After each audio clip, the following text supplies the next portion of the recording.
ሱቅ ሲሆን ሎኬሽን በጣም ማተር ያደርጋል። አንድ ደንበኛ የንግድ ሱቅ ገዝቶ እዛ ጋር ንግድ ልጀምር ቢል መስራት የማይችልበት ወይ ደግሞ ደንበኛ የማያገኝበት ሎኬሽን ከሆነ ኪሳራ ነው የሚሆንበት። What's up you guys እንዴት ናችሁ? This is ሰቢ ሆምስ። ዛሬ እንግዲህ ሜሪት ፕሮፐርቲስ እንደተለመደው ከዚህ በፊት የአፓርትመንት ሽያጭ መረጃዎችን መጥቼ እንደጠየቁ ታውቃላችሁ፣ አብዛኞቻችሁ ተከታትላችሁታል።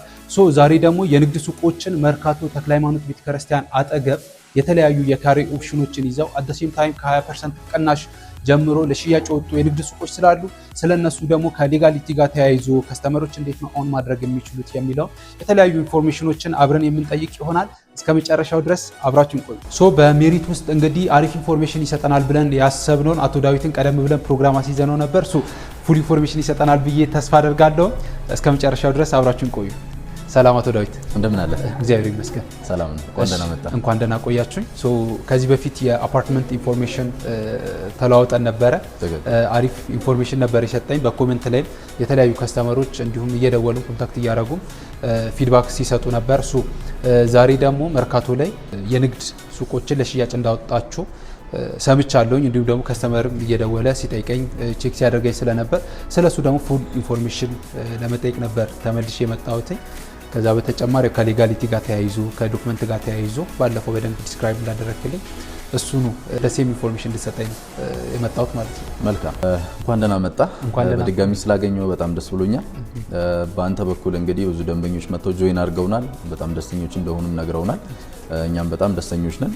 እንግዲህ አሁን ደግሞ እንደሰማችሁት ትክክለኛ ኢንፎርሜሽን ነው። ተክለ ሃይማኖት አካባቢ ላይ ጋራድ ፊት ለፊት ወይ ደግሞ ስልጤ መስጊድ የምንለው በሱ ጋር የሚያስገባ አስፋልቱ ዳር ላይ G+4 የሆነ የገበያ ማዕከል ለሽያጭ አቅርበናል ማለት ነው። ዲዛይኑ ላይ እንደምታየው አስፋልት ዳር ነው የሚገኘው። ከዛ በተጨማሪ እንግዲህ ለፓርኪንግ እና የኮሪደር ልማት ብለን እንግዲህ ወደ 15 ካሬ ገባ ብለን አጠቃላይ እንግዲህ ይዞታችን የነበረው ወደ 8700 ካሬ ነው። እንግዲህ ያንን ቀንሰን እንግዲህ ፕሎት ኤሪያው ወደ 6400 ካሬ ለሚያርፍ እንግዲህ G+4 የሆነ የገበያ ማዕከል ነው። ግዙፍ የገበያ ማዕከል ነው እየገነባን የምንገኘው። አሁን እንግዲህ ሙሉ ወደ መርካቶ አካባቢ ያሉትን የንግድ እንቅስቃሴዎችን ስታይ ይሄ ኦፕን ማርኬት የነበረው አሁን ወደ ሞል ስታንዳርድ እየተቀየረ ነው ያለው። የህንፃው ዲዛይን እንግዲህ ለንግድ በጣም የሚመች ነው ከቦታውም አንፃር። ይሄኛው የፊት ለፊት ዳይሬክሽናችን ነው። ፊት ለፊት ላይ ኢንትራንስ አለ። ከዚህ በተጨማሪ ደግሞ በአራቱም አቅጣጫ ላይ መግቢያዎች አሉ። ያ ማለት ምን ማለት ነው? ማንኛውም ደንበኛ ወይ ደግሞ እዚህ ይሄንን ሱቅ ይሄንን ሞል አክሰስ ማድረግ የሚፈልግ ደንበኛ በየትኛውም ዳይሬክሽን ቢመጣ የትኛውንም ሱቅ ደንበኞቻችን ቢገዙ አክሰስ የሚደረግ አክሰሰብል የሆነ ሾፕ ነው ማለት ነው። እንደምታየው ደግሞ ኦፕን ዳውኖች ይኖሩታል። ያ ደግሞ ሙሉ በሙሉ ብርሃን ይሰጠናል ማለት ነው። ስለዚህ በጣም አሪፍና ጥራቱን የጠበቀ ዘመናዊ ህንፃ ነው እየገነባን የሚገኘው። በአንድ አመት ነው የምናስረክበው ይሄን ህንፃ ማለት ነው። ስለዚህ ለኢንቨስትመንትም ቢፈልጉ ራሳቸውን ቢሰሩበት በጣም ተመራጭ የሆነ ሎኬሽን ላይ ነው የምንገኘው ማለት ነው። በጣም አሪፍ። ለዚህ እስኪ ስለ ሎኬሽኑ ያብራራልኝ። አሪፍ ነው። ሁለት አይነት አከፋፈል አለው ብለህኛል ቅድም ላይ ስናወራ እንደነበረው። ከዛ በተጨማሪ ደግሞ ከሌጋሊቲ ጋር ተያይዞ ያሉትን ፉል ኢንፎርሜሽን ወይ ቁጭ ብለን ብናወራ ይቻላል። እስቲ አረፍ እንበልና ደግሞ ስለ ሌጋሊቲው ስለ አከፋፈሉ ተጨማሪ ኢንፎርሜሽኖችን ትንሽ ላብራራለህ። በጣም አሪፍ። አንድ ማወቅ የምፈልገው ምንድን ነው አሁን እንዳልከው በአንድ አመት ውስጥ ነው ዴሊቨር የሚደረገው ብለህኛል። እውነታው ምን ያህል ነው? በአንድ አመት ውስጥ ከስተመር ሪል ይረከበዋል? ከዛ በተጨማሪ ደግሞ ምን አይነት ኤክስተርናል ፕሬዠር አለበት ሳይቱ የሚለውን ስለሱ ትንሽ ብታወራና ወደ ቀጣይ ጥያቄዎች ይሄዳሉ። ኦኬ እኛ እንግዲህ በአንድ አመት ነው የምናስረክበው ስንል ሪልም በአንድ አመት ነው የምናስረክበው። ኦልሬዲ አሁን ሳይቱን ከተረከበ አንድ ወር ሊሆነን ነው። ግን በአንድ ወር ውስጥ ሙሉ በሙሉ የቁፋሮ ስራ ጨርሰን ይሄ ማት ፋውንዴሽን የሚባለው ኦልሬዲ ሙሌት ላይ ነው የምንገኘው ማለት ነው። ያ ማለት እንግዲህ ይህንን እንድናደርግ ያስገደደ ምንድነው ፕሮጀክቱ ከመንግስት ጋር 70-30 ነው። ያ ማለት እንግዲህ 30% የመንግስት ድርሻ አለበት። ከመንግስትም ኤክስተርናል ፎርስ ወይ ደግሞ ኤክስተርናል ፋክተር አለብን ማለት ነው። ቶሎ ሰርተን እናስረክብ ማለት ነው። ያኛውን ፕሬዠር አለ። ግን እኛ ደግሞ ለራሳችን ለብራንዳችንና ኦልሬዲ አውትሶርስ ያደረግነው ሳይት ስለሆነ ቶሎ ሰርተን እናስረክባለን ማለት ነው። አቅም ያለው ካምፓኒ ነው። ያው ለኔም ከዚህ በፊት ብለህኛል አዳዲስ ኦዲየንሶች እየሰሙ ላሉት እንዲሆን ስለ ካምፓኒ ፕሮፋይል የተወሰነ ብታነሳልኝ። አቅም አለው ስንል ምን ኖሮት ነው? እንግዲህ አቅም አለው ስንል አንድ ካምፓኒ እንግዲህ ስጋት ውስጥ የሚገባው አንድ ሰው ለምሳሌ ሪል ስቴቱ ላይ አያስረክብም ወይ ደግሞ ይሄ ሪል ስቴት ያዘገያል ተብሎ ሰው ስጋት ውስጥ የሚገባበት የመጀመሪያው ኢሹ ምንድነው? ፋይናንሻል ነው። ስለዚህ አንድ ካምፓኒ ፋይናንሻሊ ስትራግል ሲያደርግ ነው በታሰበለት እቅድና በታሰበለት ጊዜ ላይ አንድ ፕሮጀክትን ማስረከብ የማይችለው ማለት ነው። እኛ ግን ምንድነው ይሄኛውን ችግር የሚቀርፍልን ብዙ ሲስተር ካምፓኒዎች አሉት።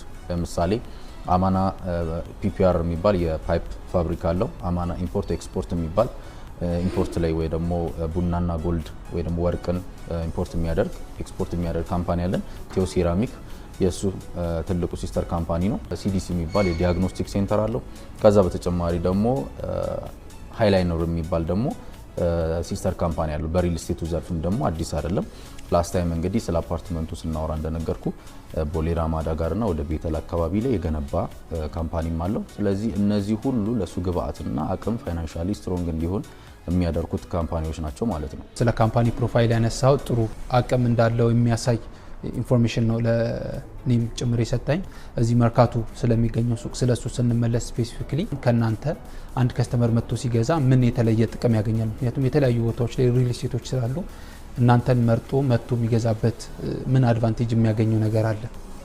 ኦኬ እኛ ጋር እንግዲህ ጆይን በማድረጉ ከኛ ጋር ዲል በማድረጉ ወይ ደግሞ እኛ ጋር መጥቶ ሱቆችን በመግዛቱ አንደኛ የሚጠቀመው ምን መሰለ፣ የመጀመሪያ የምንሸጥለት ሎኬሽን ነው። ስፔሻሊ ደግሞ አሁን ሱቅ ሲሆን ሎኬሽን በጣም ማተር ያደርጋል።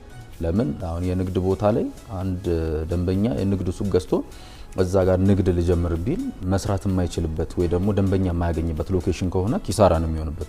እኛ ግን መሀል ከተማ መሀል ተክለ ሃይማኖት መርካቶ ላይ እንግዲህ የንግድ ሱቆች ነው እየሸጠን የምንገኘው።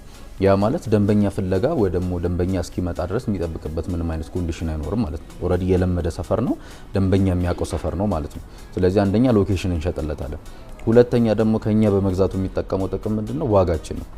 ፕራይስ ዋይዝ አሁን እዛ አካባቢ ላይ የራሳቸውን ሪሰርች መስራት ይችላሉ። በጣም በቅናሽ ነው እየሸጠን ያለን። አንድ ወር ሆኖናል ብያለሁ። ስቶኩንም ማየት እንችላለን። ያሉትን ስቶኮች ኦልሞስት ግማሽ በግማሽ እንግዲህ ብዙ ደንበኞች ይህንን ኢንፎርሜሽን ሰምተው ግልበጥ ብለው ነው የመጡት፣ ስፔሻሊ እዛው አካባቢ ነዋሪዎች። ከዛ በተጨማሪ ደግሞ የዲያስፖራ ማህበረሰብም በተለያዩ ማስታወቂያዎች ላይ ያዩ ጋር ጆይን እያደረጉ ተጠቃሚ ሆነዋል ማለት ነው። ፕራይስ ዋይዝ ዲስካውንቶችን አውጥተናል።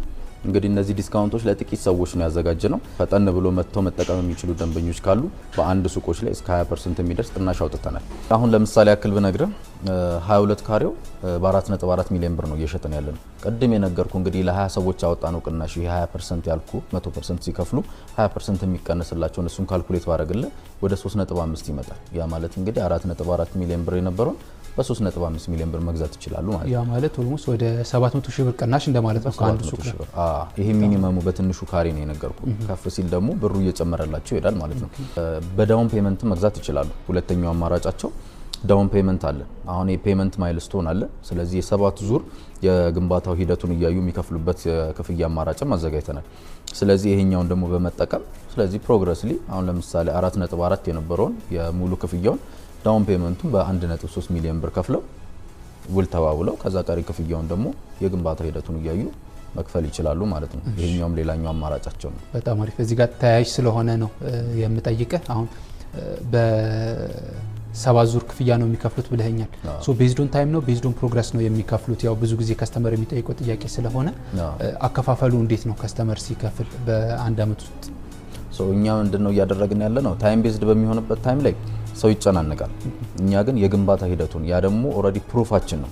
ግንባታውን ሰርተን አስረክበን ወይ ደግሞ የግንባታ ሂደቱን ፕሮግረሱን አሳይተን ነው ብር የምንጠይቀው። ያ ማለት ፕሮግረስ ቤዝድ ነው አከፋፈላችን። ስለዚህ የመጀመሪያው ክፍያ እንዴት ነው? ውል ሲዋዋሉ የመጀመሪያውን ዳውን ፔመንት ይከፍላሉ። ኔክስት ፔመንት ደግሞ ፋውንዴሽን ወርክ ሲጠናቀቅ ቀጣይ እያለ ደግሞ ሁለተኛ ስላብ ሲሞላ እያለ ፕሮግረስ ላይ እስከ 7 ዙር ያስቀመጥናቸው ፔመንት ማይልስቶኖች አሉ።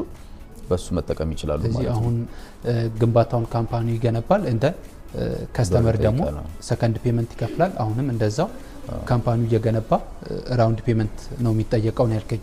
በጣም አሪፍ ነው የሚሆነው። ያው ፕሩፍ ይሆናል ብዬ አስባለሁ አንተ እንዳልከው። ከዛ በተጨማሪ ደግሞ እዚህ ጋር ብዙ ጊዜ መርካቶ ላይ አዳዲስ ከስተመሮች መድፈር ይፈራሉ።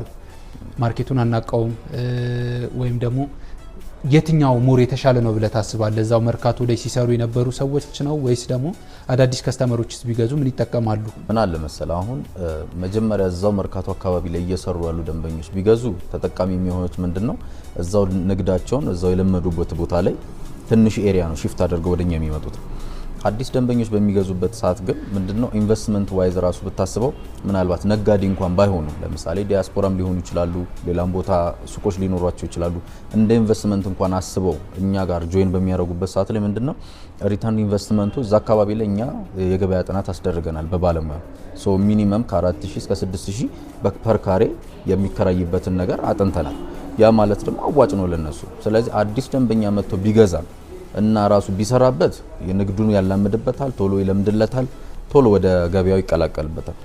እኛ እንደ ኢንቨስትመንት ነው የምናስበው ካሉም ደግሞ ቶሎ ጥሩ ኢንካም ጀነሬት የሚያደርጉበት ኤሪያ ነው ማለት ነው። ምንም ጥያቄ የለውም። ቶሎ ጥሩ ገቢ ያገኙበታል።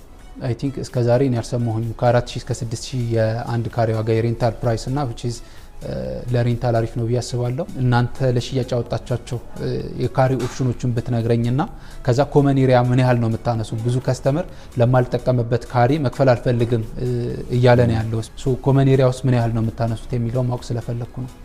በጣም ጥሩ ጥያቄ ነው የጠየቀኝ።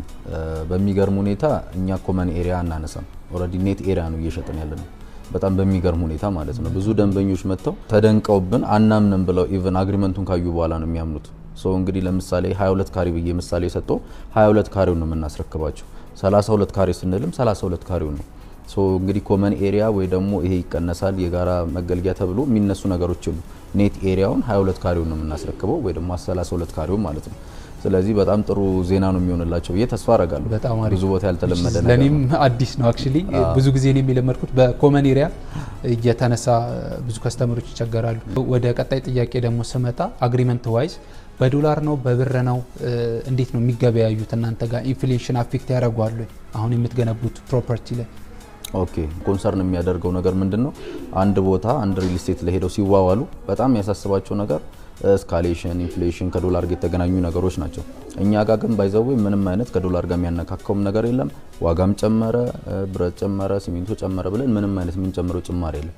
ይህንን በአፍ ሳይሆን የምንነግራቸው አግሪመንቱ ላይ በግልጽ የተቀመጠ ነገር ነው። ስለዚህ ከዶላር ጋር ምንም የሚያገናኘው የዶላር ግሽበት አይመለከተውም። ዋጋ ጨመረ ተብሎ የሚጨመርባቸው ምንም አይነት ጭማሪ የለም። ቅድም እንዳልኩ ደግሞ በኔት ኤሪያ ነው የምናስረክበው። ከዛ ደግሞ ሲቀጥል በአንድ አመት ነው የምናስረክበው። እነዚህ ሁሉ ብዙ ጥቅሞችና አድቫንቴጆችን ይዘው ነው ብዙ ደንበኞች እኛ ጋር ጆይን እያደረጉ ያሉት ማለት ነው። አብዛኞቹን አብራርተሃል አንተም ኢቭን እኔም ሳልጠይቅህ ማለት ነው። ውጪ ያሉ ከስተመሮች ወይም ደግሞ ዲያስፖራ የምንላቸውን ኮሚኒቲዎች እዚህ ፕሮፐርቲ ኦን ሲያደርጉ በምን አይነት መልኩ ነው የሚዋዋሉት?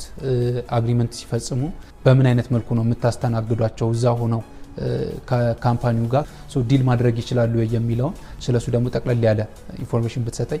የዲያስፖራ ማህበረሰብ ከኛ ጋር ቤቶችን ወይ ደግሞ ሱቆችን በሚገዙበት ሰዓት ላይ ምንድነው የምናደርገው? ካሉበት ሆነው እያንዳንዱን ኢንፎርሜሽን ከላክንላቸው በኋላ ኦልሬዲ አግሪ ካደረጉ እዚህ ተወካይ ካላቸው ተወካይ ልከው ተወካዩ መጥተው ያለውን ነገር ኢንፎርሜሽኑ በደንብ ከተከታተለላቸው በኋላ በተወካያቸው በኩል መጨረስ ይችላሉ።